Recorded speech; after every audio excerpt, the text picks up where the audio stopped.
سب مالدار ہو جائیں۔ ایک آدمی کے دل میں خیال آیا کہ سب مالدار ہو جاتے تو کتنا اچھا ہوتا، نہ کوئی غریب ہوتا، نہ کوئی پریشان ہوتا اور نہ کوئی دکھ تکلیف میں ہوتا، سب سکھ اور آرام سے زندگی گزار رہے ہوتے۔ تو جب وہ رات میں سویا تو اس نے خواب میں دیکھا کہ سب مالدار ہو گئے۔ وہ دکان پر سامان لینے کے لیے گیا تو دکان بند تھی۔ اس نے دکان والے سے پوچھا دکان کیوں بند ہے؟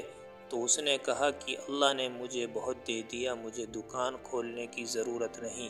پھر اس کی دیوار گر گئی، اس کو ٹھیک کروانے کے لیے مستری کے پاس گیا۔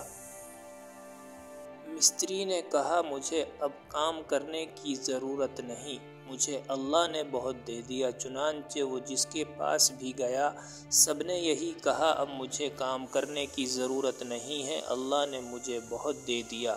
اتنے میں اس کی آنکھ کھل گئی تو اس نے اللہ کا شکر ادا کیا۔ اگر سب مالدار ہوتے تو دنیا کا نظام بگڑ جاتا، کوئی کسی کا کام کرنے کے لیے تیار نہیں ہوتا۔ اللہ کا کوئی بھی کام حکمت اور مصلحت سے خالی نہیں۔